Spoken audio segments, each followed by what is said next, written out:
बिस्मिल्लाहिर्रहमानिर्रहीम। अस्सलाम वालेकुम। आज से तकरीबन 2000 साल पहले मुल्क रूम के शहर अफसूस में एक जालिम बादशाह दकियानूस की हुकूमत थी। जो शख्स बुतों की पूजा ना करता उसे कत्ल करवा देता। एक दिन ईमान वालों के कत्ल का मंजर देखने के लिए चंद नौजवान आए। अल्लाह अज़्ज़ा व जल ने उनकी आंखों से पर्दे हटा दिए तो उन्होंने देखा कि जिस मोमिन को भी कत्ल किया जाता फरिश्ते आसमान से उतरते और उसकी रूह को अपने साथ ले जाते। ये ईमान अफरोज मंजर देखकर वो सब नौजवान ईमान ले आए। बादशाह दकियानूस को सफर पर जाते हुए इस बात का इल्म हुआ तो उसने उन्हें 3 दिन की मोहलत दी कि मेरे वापस आने तक ईमान से फिर जाओ वरना तुम्हें कत्ल कर दिया जाएगा। तीसरे दिन ये साहिब ईमान नौजवान कुछ माल लेकर रात के वक्त शहर से रुखसत हो गए। रास्ते में उन्हें अपने खानदान की बकरियां चराने वाला एक चरवाहा मिला जिसे उन्होंने अपना माजरा बयान किया और उसे भी ईमान की दावत दी। चरवाहे ने ईमान कबूल किया और उनके साथ शामिल हो गया। चरवाहे का रखवाली करने वाला कुत्ता भी साथ ही चल पड़ा।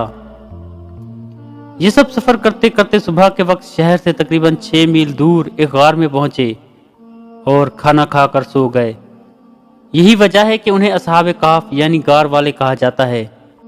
बादशाह दकियानूस को जब सफर से वापसी पर असहाब काफ के गार में पनाह लेने का पता चला तो उसने गार के मुंह पर दीवार बनवा दी ताकि वो भूख और प्यास की वजह से यही इंतकाल कर जाएं और यही गार उनकी कब्र बन जाए।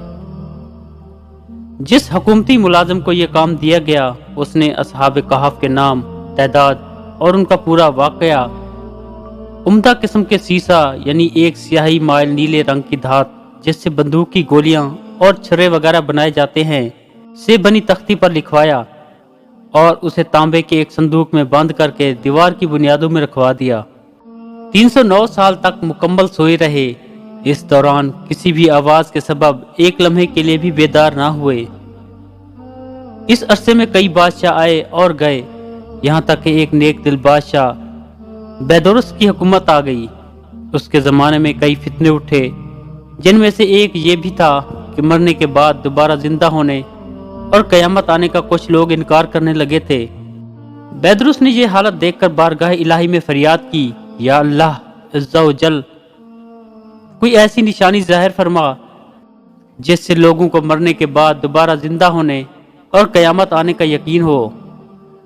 चुनाचा अल्लाह अज़्ज़ा व जल ने बादशाह की दुआ यूं कबूल फरमाई कि एक चरवाहे ने अपनी बकरियों के आराम के लिए उस गार को चुना और लोगों के साथ मिलकर गार के मुंह पर बनी दीवार को गिरा दिया। दीवार गिरते ही लोगों पर ऐसी हैबत तारी हुई कि सब वहां से भाग खड़े हुए। दीवार गिरने के बाद असहाब कहफ बेदार हो गए। हालत ऐसी थी जैसे एक रात सोए हो। चेहरे तरोताजा और कपड़े बिल्कुल साफ सुथरे थे। नीज इनका कुत्ता गार के किनारे कलाइयां फैलाए लेटा था। असहाब काफ सुबह के वक्त सोए थे और जब उठे तो सूरज डूबने में कुछ वक्त बाकी था। उन्होंने नमाज अदा की और अपने साथी यमलिखा को खाना लाने के लिए भेजा। यमलिखा एक तंदूर वाले की दुकान पर गए और खाना खरीदने के लिए दकियानूसी दौर का सिक्का दिया। सदियों पुराना सिक्का देखकर बाजार वाले समझे कि इनके हाथ कोई पुराना खजाना लगा है। वो यमलिखा को हाकिम के पास ले गए। उसने पूछा, खजाना कहाँ है? यमलिखा बोले, ये खजाना नहीं, हमारा अपना पैसा है। हाकिम कहने लगा, ये कैसे मुमकिन है?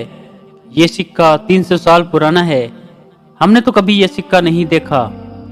यमलिखा बोले, दकियानूस बादशाह का क्या हाल है? हाकिम बोला, आजकल इस नाम का कोई बादशाह नहीं है। सैकड़ों साल पहले इस नाम का एक काफिर बादशाह गुजरा है। यमलिखा ने कहा, कल ही तो हम दकियानूस से अपनी जान बचाकर गार में छुपे थे। आइए मैं आपको अपने साथियों से मिलवाता हूँ। हाकिम और कई लोग गार की तरफ चल पड़े। गार में मौजूद असहाब ने जब लोगों की आवाज सुनी तो समझे कि यमलिखा पकड़े गए हैं और दकियानूसी फौज उन्हें भी पकड़ने आ रही है। यमलिखा ने गार में पहुंचकर साथियों को सारा माजरा बताया। हाकिम ने गार के किनारे संदूक देखा तो उसे खुलवाया। अंदर से तख्ती मिली जिस पर असहाब कहफ का हाल लिखा था। حاکم نے یہ خبر بادشاہ بیدرس تک پہنچائی، وہ بھی آ گیا اور اس نے اصحاب کہف کا حال دیکھ کر سجدہ شکر ادا کیا کہ اللہ عز و جل نے مرنے کے بعد زندہ ہونے اور قیامت کا یقین دلانے کے لیے نشانی عطا فرمائی ہے۔ اس کے بعد اصحاب کہف غار میں ہی آ کر سو گئے اور ان کی روح قبض کر لی گئی۔ بیدرس نے لکڑی کے صندوق میں ان کے جسم مبارک رکھے، غار کے قریب مسجد تعمیر کرنے کا حکم دیا اور لوگوں کے لیے دن مقرر کر دیا کہ ہر سال عید کی طرح وہاں آیا کریں۔ تعداد اور ان کے نام: ایک قول کے مطابق اصحاب کہف کی تعداد 7 تھی، جن کے نام درج ذیل ہیں۔